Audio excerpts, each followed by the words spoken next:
ফের কলকাতায় অগ্নিকাণ্ড। যে ছবি আপনারা দেখছেন গতকাল রাত 11টার ছবি। এম বাইপাসের মেট্রোপলিটন সংলগ্ন বেশ কিছু ঝুপড়িতে আগুন লেগে যায়। কালো ধোঁয়ায় ঢেকে যায় এলাকা, পুড়ে ছাই হয়ে যায় 15 থেকে 20টি ঝুপড়ি। Damro's clearance sale is here with up to 50% off on selected products. Don't miss out. Visit your nearest Damro showroom now.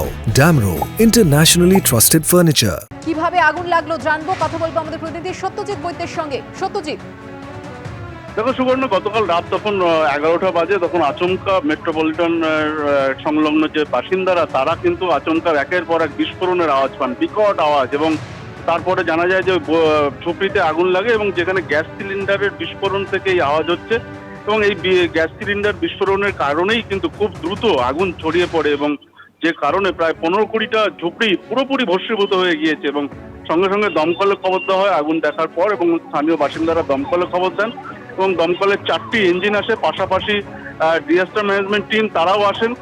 যদিও হতাহতের কোনো খবর নেই, তবে আগুন পুরোপুরি নিয়ন্ত্রণে আনতে প্রায় 1.5 ঘন্টার সময় লাগে। ততক্ষণে প্রায় 15-20টা ঝুপড়ি পুরোপুরি ভস্মীভূত হয়ে যায়। যদিও আশপাশের যে সমস্ত বসতি আছে সে সমস্ত এলাকায় তেমন কোনো প্রভাব পড়েনি।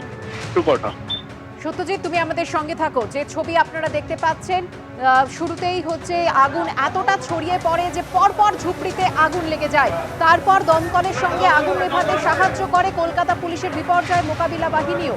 কলকাতায় ফের অগ্নিকাণ্ডের ঘটনা। গতকাল রাত 11টা নাগাদ এম বাইপাসের মেট্রোপলিটন সংলগ্ন বেশ কিছু ঝুপড়িতে আগুন লেগে যায়।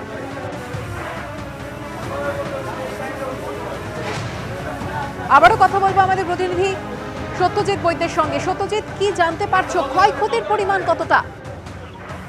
দেখো, গতকাল 11টা নাগাদ যে আগুন লাগে তা পুরোপুরি নিয়ন্ত্রণে আনতে প্রায় 12:30 পর্যন্ত সময় লাগে। এই সময়কালের মধ্যে কিন্তু একের পর এক ঝুপড়ি পুরোপুরি আগুনের গ্রাসে চলে যায়, এবং যেমনটা দেখা যাচ্ছে যে প্রায় 15-20টা ঝুপড়ি পুরোপুরি আগুনের গ্রাসে চলে যায়। যে কারণে কিন্তু আনুমানিক যেমনটা স্থানীয় বাসিন্দারা জানাচ্ছেন যে ওখানে যে সমস্ত ঝুপড়ি ছিল, যতগুলো ঝুপড়ি ছিল সবগুলোই কিন্তু আগুনের গ্রাসে চলে যায়, পুরোপুরি ভস্মীভূত হয়ে যায়।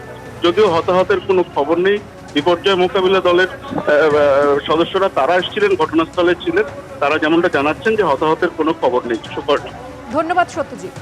খেলনা বন্দুক দেখিয়ে ব্যাংক ডাকাতির চেষ্টা, হাতে নাতে পাকড়াও।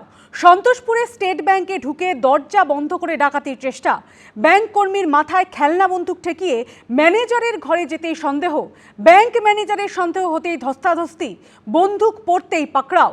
সাইরেন বাজিয়ে পুলিশকে খবর, হাতে নাতে ডাকাত গ্রেপ্তার। খেলনা বন্দুক, ছুরিসহ ডালিম বসু নামে এলাকারই বাসিন্দা গ্রেপ্তার। ধৃত ডালিম বসু ডাক বিভাগের কর্মী, এমনটাই খবর পুলিশ সূত্রে। কয়েকদিন ধরেই আর্থিক সমস্যায় ছিল অভিযুক্ত ডালিম বসু, এমনটাই দাবি পরিবারের।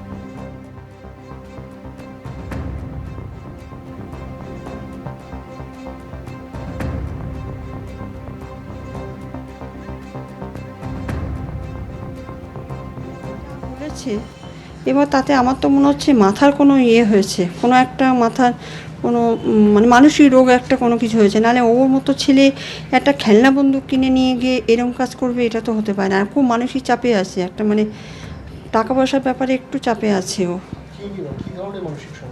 মানে চতুর্দিকে বলুন, যে ইএমআই বলুন, অনেক কিছু চাপেই ও আছে, ঠিক আছে, যার জন্য হয়তো এবার একটা বাচ্চাদের মতো একটা কাজ করে ফেলেছে।